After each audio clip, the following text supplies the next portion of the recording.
Hello good morning students. मैं माधवेंद्र त्रिपाठी आप सभी का अपने यूट्यूब चैनल पे स्वागत करता हूं। आशा करता हूं आप सभी बहुत अच्छे होंगे। इसके पहले यूनिट 1 आप सभी ने स्टडी कर लिया होगा। आज से हम यूनिट 2 के बारे में डिस्कशन करेंगे। यूनिट 2 जो है उसका नाम है लैंड रिसोर्स। तो कैसे लैंड एक रिसोर्स है और इस रिसोर्स का हम कैसे यूज़ करते हैं इसके बारे में हम पढ़ेंगे। तो देखिए दिया है, among our natural resources land is the most important resource. तो जितने भी रिसोर्स हैं, नेचुरल रिसोर्स हैं, उन सभी में लैंड क्या बहुत इंपॉर्टेंट है। We use land for agriculture, live stock rearing, mining, industries, transport, habitation etcetera. तो जो एग्रीकल्चर है हमारा, पशु चराने के लिए, इंडस्ट्री के लिए, ट्रांसपोर्ट के लिए या रहने के लिए, इन सब के लिए हम लैंड का यूज़ क्या है करते हैं। तो क्वेश्चन उठता है, हु ऑन्स द लैंड, ये ज़मीन किसकी है। It is being use judicially, क्या इसका सही तरीके से, जुडिशली तरीके से, न्यायपूर्वक तरीके से यूज़ हो रहा है। एंड सस्टेनेबली, क्या इसका टिकाऊ तरीके से यूज हो रहा है। It is being properly conserved and being degraded, क्या इसका सही तरीके से कंजर्वेशन हो रहा है और ये डिग्रेडेशन इसमें नहीं हो रहा है। These are questions we need to think about and understand. तो ये सभी क्वेश्चन है जिसके बारे में हमको क्या है सोचना है, पढ़ना है कि ये ऐसा क्यों है और यदि है तो क्यों नहीं है ना। तो इन सब के बारे में है ना इस यूनिट में हम क्या है डिस्कस करेंगे कि लैंड का हमको कैसे यूज़ करना चाहिए और लैंड कैसे हमारे लिए आगे यूजफुल क्या है हो सकता है।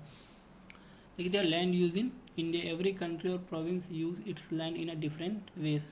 तो हर कंट्री जो है या हर जो स्टेट है, राज्य है, प्रोविंस है, वो अपने तरीके से लैंड का यूज़ क्या है करता है। Some land is farmed, some is used to build urban habitation, some is used for industry and some is covered by forest। तो कुछ ऐसे लैंड होते हैं जिसका यूज हम खेती के लिए करते हैं, कुछ ऐसे लैंड है जिसमें हम लोगों को बसाने के लिए इसका यूज करते हैं, कुछ ऐसे लैंड है जहाँ पर इंडस्ट्रीज़ बड़ी बड़ी लगती हैं, कुछ ऐसे लैंड है जहाँ पर फॉरेस्ट होते हैं। Land use is the way that people of country और प्रोविंस यूज देयर लैंड, है ना। तो जिस तरीके से है ना, ठीक है, या कोई भी है ना कंट्री के लोग है ना जिस तरीके से उस ज़मीन का उपयोग करते हैं उसी को लैंड यूज़ क्या है बोला जाता है। तो किसी भी कंट्री के लोगों के द्वारा किसी भी है ना लैंड का जिस तरीके से यूज किया जाता है वही लैंड यूज़ कहलाता है। Land use keeps changing with time. तो लैंड का जो यूज है वो समय के साथ क्या हो रहा है, बदल रहा है। इंडियाज़ टोटल जियोग्राफिक एरिया इस 32.1 लाख स्क्वायर किलोमीटर। तो इंडिया का जो टोटल जियोग्राफिकल एरिया है वो कितना है, 32.8 lakh square kilometre. Only 93% of this land has been served, है ना। जो टोटल लैंड है 32.8 लाख स्क्वायर किलोमीटर, उसमें सिर्फ 93% ही लैंड का सर्वे क्या है किया गया है। The two diagrams below explained land use in whole country and the change in land use since independence. तो नीचे आपको दो डायग्राम दिख रहा होगा और इन दो डायग्राम के थ्रू है ना, ठीक है, हम देखेंगे है ना कि कैसे है ना आज़ादी के बाद से अभी तक है ना लैंड यूज़ में चेंज क्या है आया। तो आपको दिख रहा होगा, देखिए कि एग्रीकल्चर लैंड बढ़ा है 4%, ऑर्चर्ड्स 7 से 1 हो गया, फॉरेस्ट लैंड 14 से 23 हो गया, बढ़ गया, पॉस्चर लैंड 2 से 3% हुआ, बैरन लैंड 21 से कम होकर के 10 हो गया, फैलो लैंड 10% से कम होकर के 8 हो गया, नॉन एग्रीकल्चर 4% से बढ़ कर के 9 हो गया। तो इस तरीके से ना किस तरीके से लैंड के यूज़ में चेंज आया है इसके बारे में ये आपको दो पाई चार्ट्स में क्या है बताया हुआ है ना। तो आप इसको है ना देख भी रहे होंगे है ना और समझ भी रहे होंगे कैसे है ना लैंड का जो यूज़ है इसमें चेंज क्या है आया है।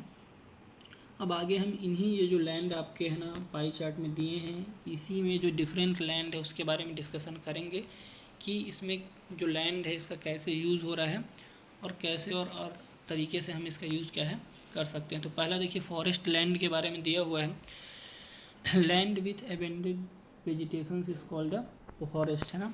तो ऐसा है ना लैंड जहाँ पर क्या है बहुत अधिक मात्रा में वेजिटेशन वनस्पति मिलते हैं वो क्या कहलाता है, फॉरेस्ट कहलाता है।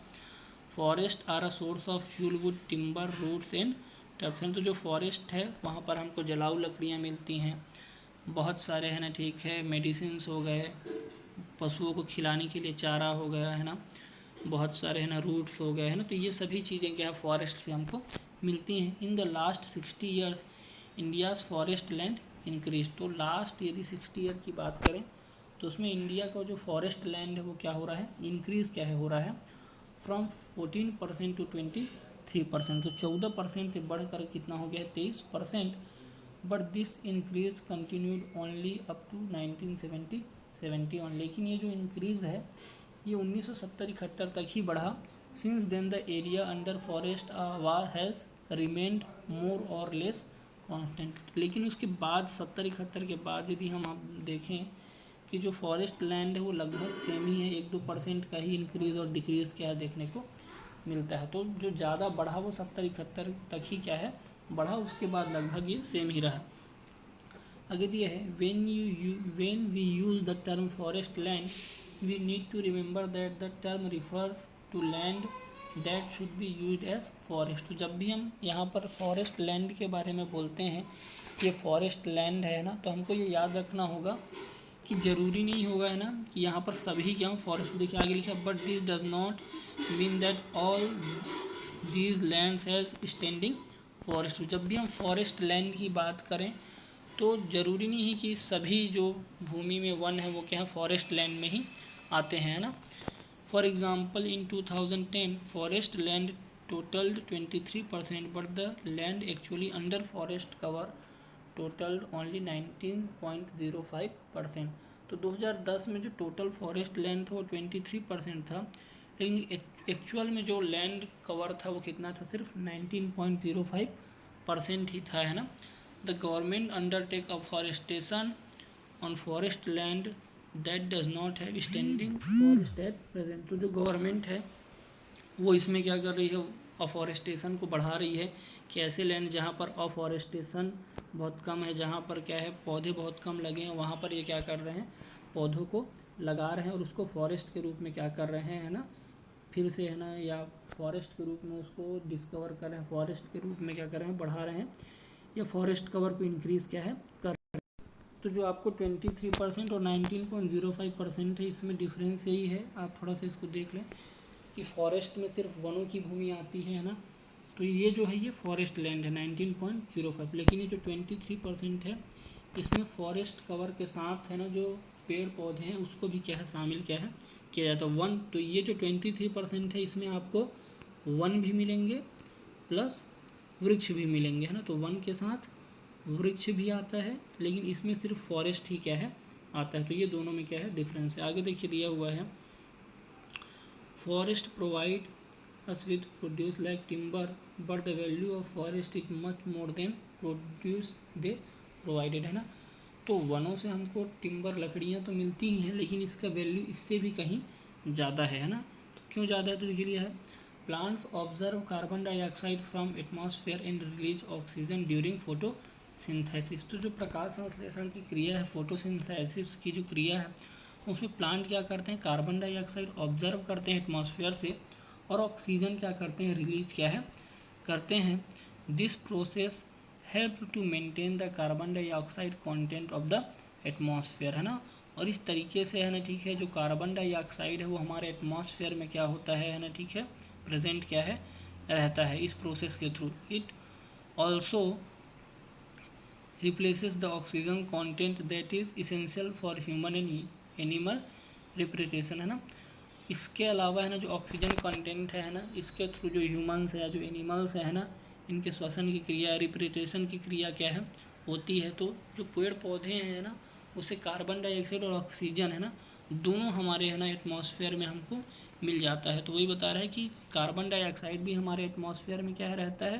तो लिखा है this process help to maintain carbon dioxide content of atmosphere. It also replaces oxygen content that is essential for human and animal representation, है ना। तो क्या है एटमॉस्फेयर में कार्बन डाइऑक्साइड भी हो जाता है और जो ऑक्सीजन होता है वो भी ह्यूमंस और एनिमल्स के लिए बहुत अच्छा होता है। A stable oxygen carbon dioxide balance help to stabilise atmospheric temperature. और एक यदि स्टेबल कार्बन डाइऑक्साइड और ऑक्सीजन का जो बैलेंस होता है वो क्या करता है कि स्टेबल एटमॉस्फेयर टेम्परेचर को क्या करता है बना करके क्या है रहता है, जिसमें जो टेम्परेचर है एटमॉस्फेयर का वो ज़्यादा है ना वेरी नहीं करता है, कम ज़्यादा नहीं होता, वो स्टेबल ही रहता है। That is why the forest are so important. और इसलिए जो हमारा फॉरेस्ट है वो क्या है बहुत हमारे लिए क्या है यूजफुल है for our survival. Forest also help us to conserve our water source and are a habit for wildlife. इसके अलावा जो फॉरेस्ट है वो क्या करता है ना पानी को भी क्या है बचा करके क्या है रहता है ना, और पशुओं को भी बचा करके रखता है। Loss of forest endangers our air water resource plants and animal, और यदि फॉरेस्ट का लॉस होगा तो इससे हमारा जो एयर है, जो वाटर रिसोर्स है, प्लांट्स हैं, एनिमल्स हैं, सब खतरे में क्या है पड़ सकते हैं। आगे देखिए, at least 33% of country should be under forest cover to ensure environmental stability, और यदि पर्यावरण का संतुलन बनाना है तो लगभग 33% एरिया में कंट्री के क्या होना चाहिए, फॉरेस्ट होना चाहिए। इसके बारे में आपने पिछले क्लास में भी पढ़ा था, है ना, कि जो कंट्री का 33% हिस्सा है वहाँ पर फॉरेस्ट क्या है होना चाहिए। But in 1987 only 19.49% of India's land was under forest, लेकिन 1987 में कितना था, सिर्फ 19.49% ही था। After intensive effort the total acres of forest land increase to 21.23% in 2013, और बहुत ज़्यादा प्रयास करने के बाद है ना 2013 में ये बढ़ कर के कितना हुआ 21.23% है, तो अभी भी ये 33% से बहुत दूर है। Forest cover varies from state to state, जो फॉरेस्ट कवर है वो अलग अलग स्टेट में वेरी करता रहता है। जैसे Chhattisgarh is among the state with high forest cover, तो छत्तीसगढ़ ऐसा स्टेट है जहाँ पर फॉरेस्ट कवर ज़्यादा है, कितना है 41.7%, जितना चाहिए उससे भी ज़्यादा है present in area under forest. In contrast Uttar Pradesh has just 5.7% and Orissa has 31.36%, है ना। तो ये अलग अलग स्टेट, उत्तर प्रदेश में 5.7 है, उड़ीसा में 31.36 है।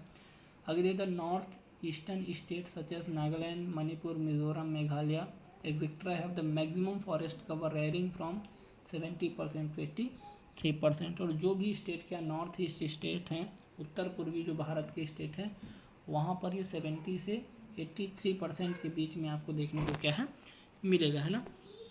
तो ये पहला है ना फॉरेस्ट लैंड के बारे में डिस्कशन किया। आगे देखिए है ऑर्चर्ड्स लैंड, ठीक है, क्या दिखा है, this category includes land covered by fruit bearing trees over the last 60 year. Orchards in India have been steadily cleared to make way to agriculture land, thus land under orchards decreases from 7% to 1% during this period. इसमें क्या है, फल हो गए, जो उद्यान हो गए, वो सब एरिया क्या है इस वनों में आते हैं। लेकिन 60 साल में जो ऑर्चर्ड्स लैंड थे, है ना, उसमें क्या है गिरावट देखने को मिली है। लास्ट लाइन में देखिए डिक्रीजेस फ्रॉम 7% टू 1%, तो ये 7% से कम होकर कितना हो गया है 1% क्या है हो गया है। क्यों हो गया है, क्योंकि देखिए दिया है orchards in India have steadily cleared to make way to forest land, क्योंकि इन वनों को धीरे धीरे काटा जा रहा है और क्लियर करके इसको एग्रीकल्चर लैंड के रूप में क्या किया जा रहा है, डेवलप क्या है किया जा रहा है। इसलिए इस लैंड में क्या है कमी देखने को मिली है। तो एक्चुअल में है ना इस तरीके के लैंड क्या है जहाँ पर आपके फल हो गए, उद्यान हो गए, ये सब वाले जो एरिया हैं वो इस लैंड में क्या है आते हैं। आगे दिए agriculture land, a large share of countries land is under agriculture, तो जो कंट्री का बहुत बड़ा एरिया है लैंड का वो एग्रीकल्चर में यूज़ क्या है होता है। The majority of India's population is employed in agriculture, और आपको पता है कि जो कंट्री में बहुत सारे लोग हैं वो सिर्फ एग्रीकल्चर का ही वर्क क्या है करते हैं। पिछले साल पर लगभग 52% ऐसे लोग अभी भी हैं पॉपुलेशन के जो एग्रीकल्चर का ही वर्क करते हैं। Which provide us with food grains and raw materials for industry, तो एग्रीकल्चर से हमको क्या होता है फूड ग्रेन्स भी मिलते हैं और बहुत सारे रॉ मटेरियल इंडस्ट्री के लिए मिलते हैं। इन 1951 42% of over land was agriculture land, तो 50-51 में लगभग 42% एरिया था जहाँ पर एग्रीकल्चर लैंड था। टुडे इट इज़ 46%, लेकिन अब बढ़ कर के कितना हो गया ये 46% क्या है हो गया है।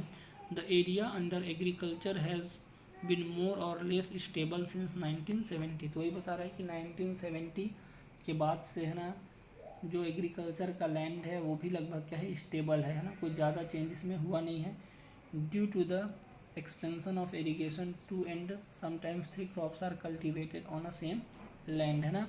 लेकिन जैसे जैसे इरीगेशन की फैसिलिटी क्या है बढ़ी है वैसे वैसे आप देख रहे होंगे कि कुछ लैंड ऐसे हैं जहाँ पर 2 और 3 क्रॉप्स मतलब एक ही है ना साल में 2 से 3 है ना खेती क्या है या क्रॉप्स क्या है कल्टीवेट क्या है किया जाता है सेम लैंड में ही। जैसे आप देखते होंगे अपने एरिया में जनरली 2 क्रॉप्स है ना, बरसात के टाइम पे क्या होता है धान की, और गर्मी के टाइम पे क्या होता है गेहूँ की खेती, या कुछ लोग धान की खेती है ना, तो 2 टाइप्स है ना, या 2 तरीके, 2 है ना सीजन में 2 तरीके से है ना क्रॉप्स को कल्टीवेशन किया जाता है।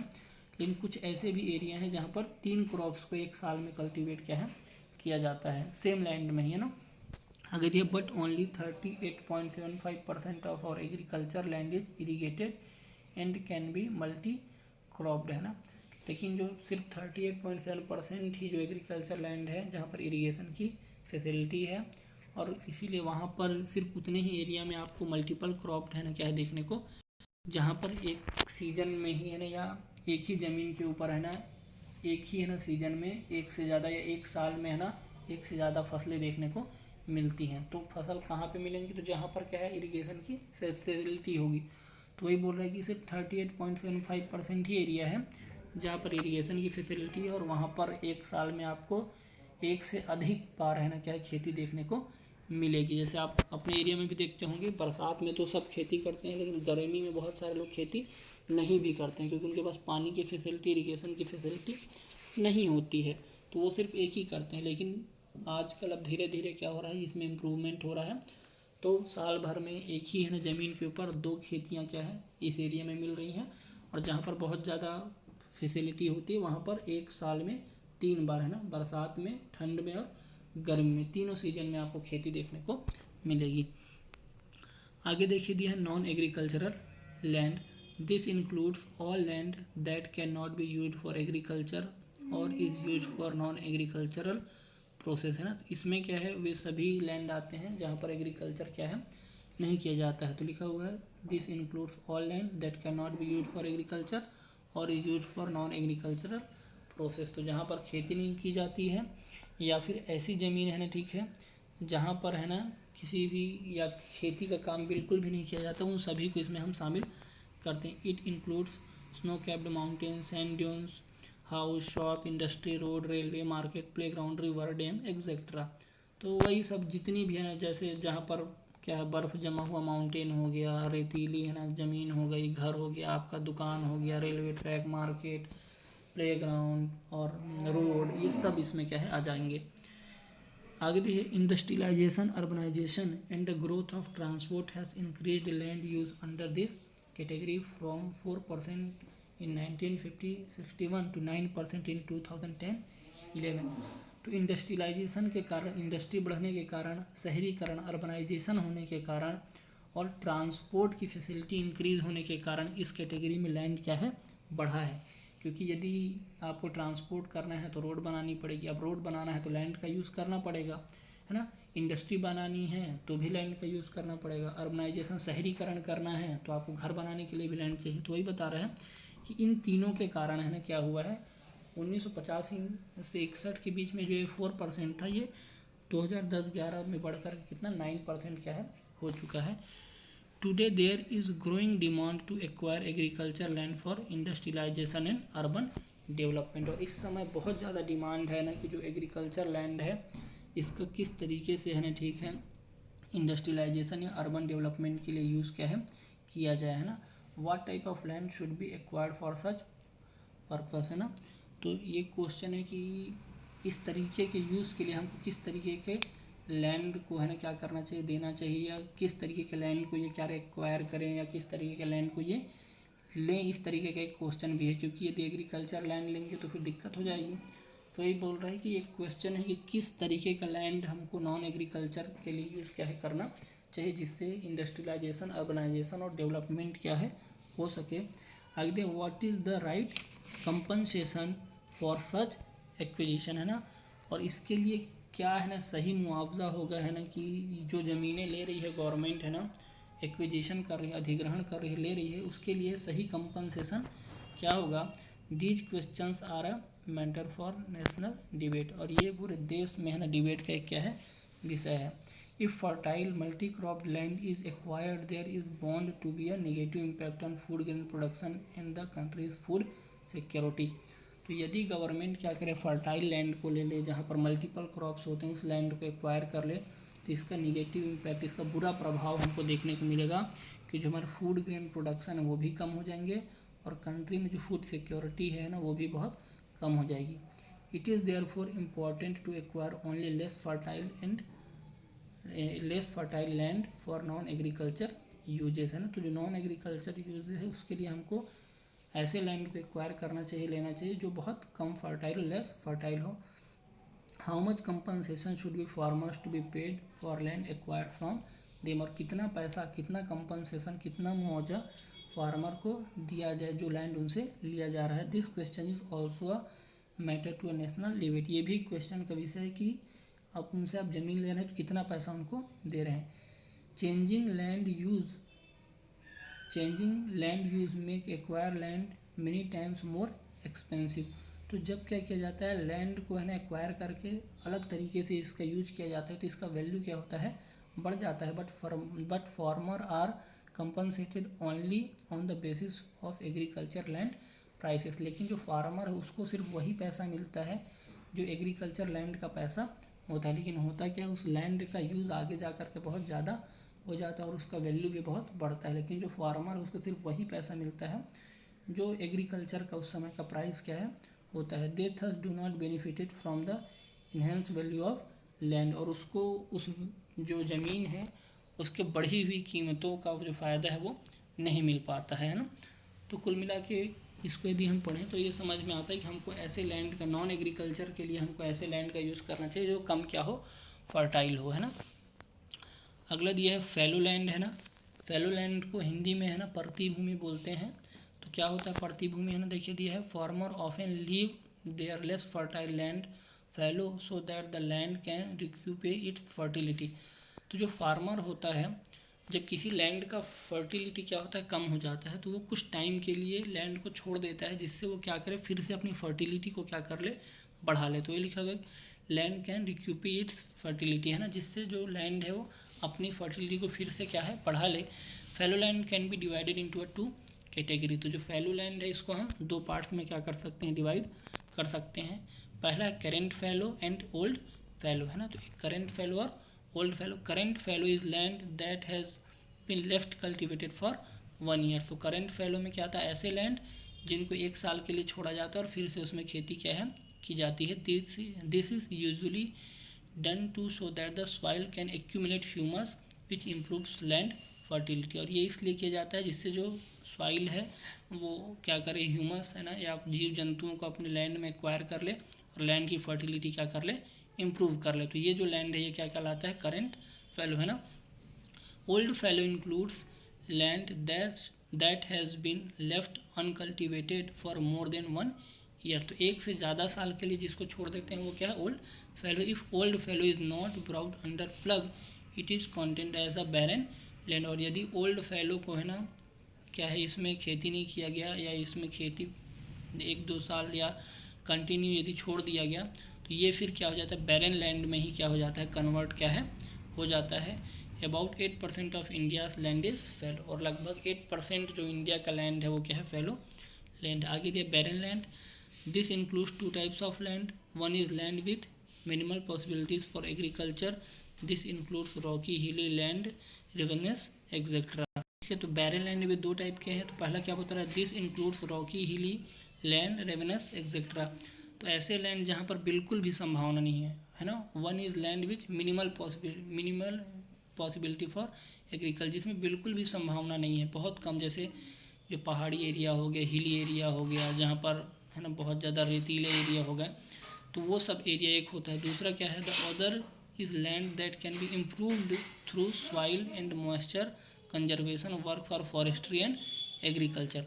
दूसरा कुछ ऐसे लैंड यहाँ पर मिलेंगे जो क्या है, सॉइल और मॉइस्चर के थ्रू उसको कंजर्व करके अपने जो फर्टिलिटी है इसको क्या कर ले, बढ़ा लें। तो फर्टिलिटी कैसे बढ़ेगी, तो फॉरेस्ट का कंजर्वेशन करके और एग्रीकल्चर करके। तो ये जो दूसरे टाइप का लैंड होता है उसमें सॉइल और उसके जो मॉइस्चरिटी है उसको कंजर्व करते हैं फॉरेस्ट और एग्रीकल्चर के थ्रू। This includes land that was earlier under agriculture but is now barren. तो इसमें एक्चुअल में वो लैंड है जो पहले तो एग्रीकल्चर के लिए क्या यूज़ किए जाते थे लेकिन बाद में फिर क्या होगा, वो बैरन हो गया। This land can be develop to meet the needs of India's increasing population. तो जिस हिसाब से डेवलपमेंट हो रहा है और इंडिया की जो पॉपुलेशन इंक्रीज़ हो रही है तो हमको ऐसे लैंड को क्या करना चाहिए, डेवलप क्या करना चाहिए, है ना। आगे देखिए barren land has decreases from 21% to 10% over the last 60 years. और गवर्नमेंट ने इसमें वर्क भी किया है। तो जो बैरन लैंड है वो जो 21% था वो अब कम होकर कितना हो गया 10%। Such land is now being increasingly used for non-agriculture purpose, modern agriculture and afforestation। और जनरली अब जो इस तरीके का लैंड है उसका यूज़ क्या है, हम लोग अलग अलग तरीके से है ना क्या है कर रहे हैं। जैसे नॉन एग्रीकल्चर पर्पस के लिए हो गया, मॉडर्न एग्रीकल्चर या पेड़ पौधे लगाने के लिए। तो बैरन लैंड में पौधे लगा देते हैं, पेड़ लगा देते हैं, जिससे बाद में फिर यूज कर सके। नॉन एग्रीकल्चर जो प्रोसेस है ना, इंडस्ट्री बनाने के लिए, लोगों को बसाने के लिए, इस तरीके के लैंड का यूज़ क्या है करते हैं। आगे देखिए लास्ट दिया हुआ है posture land. This includes all land under permanent posture and all kinds of grazing land. तो इसमें वो ज़मीनें शामिल हो जाती हैं जिसमें चारागाह या चराने के लिए यूज़ क्या है किया जाता है। These lands are for common use by the people. और इसका यूज जो है वो सभी लोगों के द्वारा है ना क्या है किया जाता है। They are use to graze live stock and to collect fuel wood, है ना। और यहाँ पर लोग अपने पशुओं को चराते हैं और यहाँ से लकड़ियाँ भी क्या करते हैं देते हैं।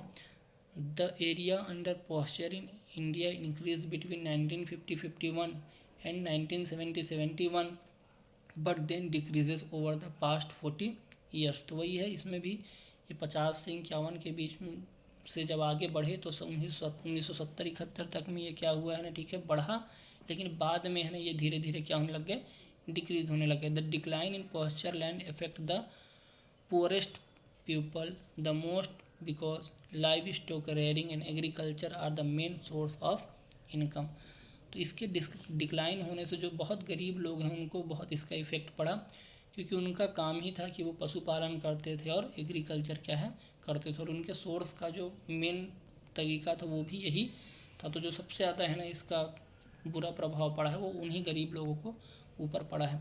The main reason for the decline in pasture is encroachment by powerful farmers. तो इसका जो मेन कारण है डिक्लाइन ऑफ फॉरेस्टर लैंड का, कि जो बड़े बड़े किसान थे, बड़े बड़े फार्मर्स थे, उन्होंने इनकी ज़मीनों को क्या कर लिया हड़प लिया। क्योंकि ये कॉमन ज़मीन थी, तो कॉमन ज़मीन में खुद चले गए बड़े बड़े किसान और थोड़ा पैसा लगाया, पावर लगा और बोले ये अब हमारा हो गया है ना। तो इस तरीके से वो इसको क्या कर लेते थे कब्जा कर लेते थे। And conservation of such land for alternate uses. और इसके अलावा जो गवर्नमेंट है वो भी क्या करती है कि अल्टरनेट यूज़ के लिए या कुछ दूसरे यूज़ के लिए इन फॉरेस्ट लैंड को, ये इस तरीके के पॉस्चर लैंड को क्या करती है एक्वायर कर लेती है। तो वही लिखा हुआ है conservation of such land for alternate uses. तो अलग तरीके के यूज के लिए भी गवर्नमेंट इस तरीके के लैंड को क्या है ले लेती है। तो आज हमने है ना डिफरेंट टाइप्स ऑफ लैंड के बारे में डिस्कशन किया है कि लैंड के कितने टाइप्स हो सकते हैं और कैसे इसमें है ना आज़ादी के बाद और अभी तक में क्या चेंज क्या है आया है। आगे दिया land acquisition by the government. और गवर्नमेंट कैसे लैंड को एक्वायर करती है, कैसे किसी से उसके लैंड को ले सकती है, इसके बारे में है। तो इसको हम आगे के वीडियो में डिस्कस क्या है करेंगे। थोड़ा सा लंबा है, होपफुली है ना ठीक है आप इसको देखेंगे है ना, बीच में है ना भागेंगे नहीं है ना। थैंक यू है ना। और जो नहीं पढ़ रहा है उसको आप लोग बताएं कि इस वीडियोस को देखें और आगे की स्टडी क्या है वो खुद करें है ना, जिससे आपको ही आगे क्या होगा फ़ायदा होगा। Thank you.